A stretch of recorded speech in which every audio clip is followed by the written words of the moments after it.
ကျွန်တော်ဒီနေ့ဒီဗီဒီယိုလေးမှာပေါ့နော်ချစ်ကေးကိုင်စီလေးအကြောင်းနည်းနည်းပြောပြပေးမယ်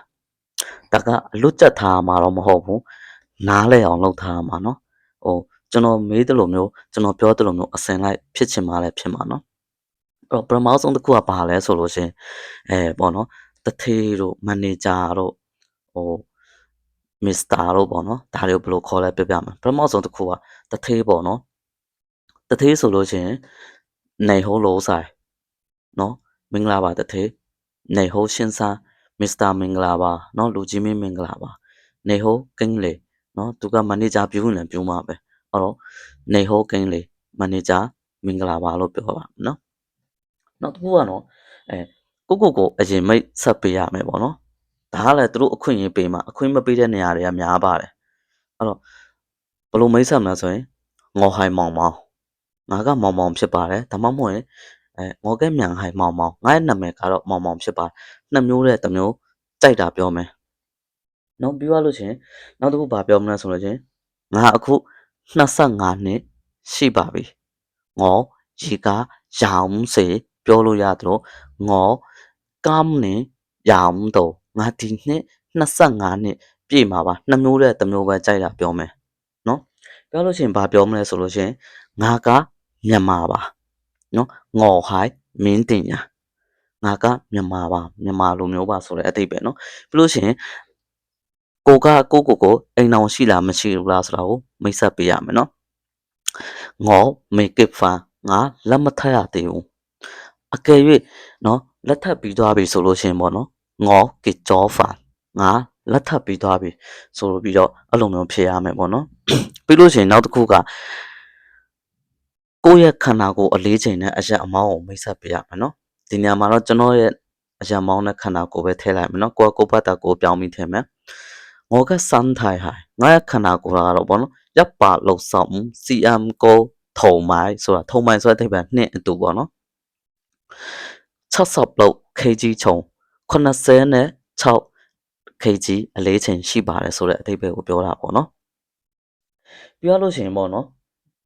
ဘာထပ်ပြောမလဲဆိုတော့ပေါ့နော်ကျောင်းပညာကထဲ့ကျင်တဲ့လို့ဆိုရင်တော့ထဲ့ပေါ့နော်မထဲ့ကျင်ဘူးဆိုလို့ရှိရင်တော့မထဲ့နဲ့အဲ့ဒါကိုဘယ်လိုပြောမလဲဆိုတော့ပေါ့နော်ငါကအထက်တန်းအောင်ပြီးပြီငေါ်ဟိုင်ကောက်တင်ကိုကျုံငေါ်ဟိုင်ကောက်တင်ကိုကျုံငါကအထက်တန်းကိုပြီးသွားပြီလို့ပြောတာနော်ပြီးသွားပြီပြီးလို့ရှိရင်ငါကအထက်တန်းအောင်ဘွဲရပြီးပြီငေါ်ဟိုင်ကိုကျုံပတ်ရစ်ငေါ်ဟိုင်ကိုကျုံပတ်ရစ်နော်ငါကထက်တန်းအောင်ပြီးသွားလို့ဘွဲရပြီးပြီတစ်မျိုးပြောမယ်နောက်တစ်ခုကငါကကောလေးအောင်ပြီးပြီပေါ့နော်ငေါ်ဟိုင်ကောက်တင်တိုင်ဟော့ငေါ်ဟိုင်ကောက်တင်တိုင်ဟော့နော်အဲ့လိုပြောမယ်နော်ကောက်တင်ကပြီးပြီးတိုင်ဟော့ပြီးရနော်ပြီးလို့ရှိရင်ငါကကောလေးကနေဘွဲရပြီးပြီဆိုရင်ငေါ်ဟိုင်ကောက်တင်တိုင်ဟော့ပတ်ရစ်ငေါ်ဟိုင်ကောက်တင်တိုင်ဟော့ပတ်ရစ်အဲ့လိုပြောမယ်နော်ပြီးသွားလို့ရှိရင်ငါကကွမ်တုံးစကားနဲ့အင်္ဂလိပ်စကားကိုပြောတတ်နားထောင်တတ်ပါတယ်ဆိုလို့ရှိရင်ပေါ့နော်ဘယ်လိုပြောမလဲ我識講識聽廣東話同埋英文နော်識講識聽နားလည်တယ်နော်聽ဆိုတာနားထောင်တတ်တယ်နော်中文同埋英文နော်廣東話လည်းရပါတယ်廣東လို့ပြောလဲရ白話လို့ပြောလဲရနော်廣東話同埋英文နော်လို့ရှိရင်ငါတရုတ်လိုမရေးတတ်မဖတ်တတ်ပေမဲ့အင်္ဂလိပ်လိုရေးတတ်ဖတ်တတ်ပါတယ်ဆိုရင်ဘယ်လိုပြောမလဲနော်我唔識寫中文နော်唔識寫中文နော်ပြီးလို့ရှိရင်但係咧我識寫識睇英文ကိုပြောမယ်နော်ငါဒါပေမဲ့အင်္ဂလိပ်လိုအရေးရောအဖတ်ကော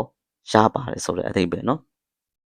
ပြောလို့ရှိရင်ကိုအရင်တော့ကလောက်ခဲ့ပူတာလေးကိုမိတ်ဆက်ပေးမယ်နော်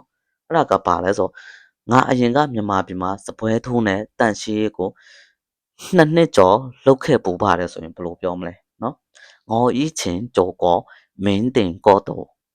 နော်我以前做過ငါရင်တော့လုပ်ပူတယ်ဘာမှလဲ緬甸嗰度မြန်မာပြည်မှာနော်ဆိုလို့ရှိရင်ဘာပြောမလဲ做過清潔同埋侍應做過2年တန့်ရှင်းတဲ့စပွဲထိုးကိုလုတ်ဖူးပါတယ်ဘယ်လောက်လုတ်ဖူးတာလဲကြိုကော2နှစ်2နှစ်လုတ်ဖူးပါတယ်ပေါ့နော် အဲ့ဒါအားလုံးပြီးသွားလို့ရှိရင်ကိုကဘယ်လိုမျိုးပြောရမလဲဆိုတော့ပေါ့နော်အကယ်၍မင်းမှာအလုပ်ရှိလို့ငါ့ကိုအလုပ်ရှိရင်ပေါ့နော်ပထမဆုံးတစ်ချိန်ဖြင့်ငါ့ကိုအခွင့်အရေးပေးပါကျေးဇူးများကြီးတင်ပါတယ်မစ္စတာဖြစ်ဖြစ်ရှင်းဆန်းဖြစ်ဖြစ်လိုးဆိုင်ဖြစ်ဖြစ်နော်မန်နေဂျာဖြစ်ဖြစ်ကိန်းလေးဖြစ်ဖြစ်ပေါ့နော်ဒါလေးပြောမယ်အဲ့တော့ရွှေကောနေရောင်ဝိုင်လဲနော်တိုက်ရက်ချီပိန်းငေါ်ကိဝေယာနော်တိုက်ရက်ချီကိဝေပြီးတော့မင်းမှာနေရာရှိလို့ရှိရင်ပြောတာနော်နေရာဆိုတာစပွဲထိုးနေရာရှိမယ်တန်ရှင်းနေရာရှိမယ်ပိုအိုးနေရာရှိမယ်နေရာအမျိုးမျိုးရှိနိုင်တယ်နော်အဲ့ဒါကြောင့်မို့အဲ့လိုသုံးရမယ်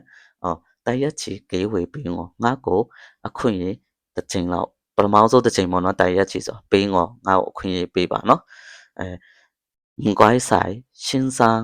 နော်မကွိုင်းဆိုင်ရှင်းစားကျေးဇူးတင်ပါတယ်လူချင်းမင်းခင်ဗျာကျေးဇူးတင်ပါတယ်လိုးဆိုင်နော်လိုးဆိုင်လည်းတုံးလို့ရတယ်ကိန်းတွေလည်းတုံးလို့ရတယ်ပေါ့နော်ဒါကကြေကေးကိုင်စီဦးလေးဒါကိုနားလဲအောင်ပဲလှုပ်ထားရမှာကြက်ထားရမှာတော့မဟုတ်ဘူးနော်နောက်နေ့ကျလို့ရှိရင်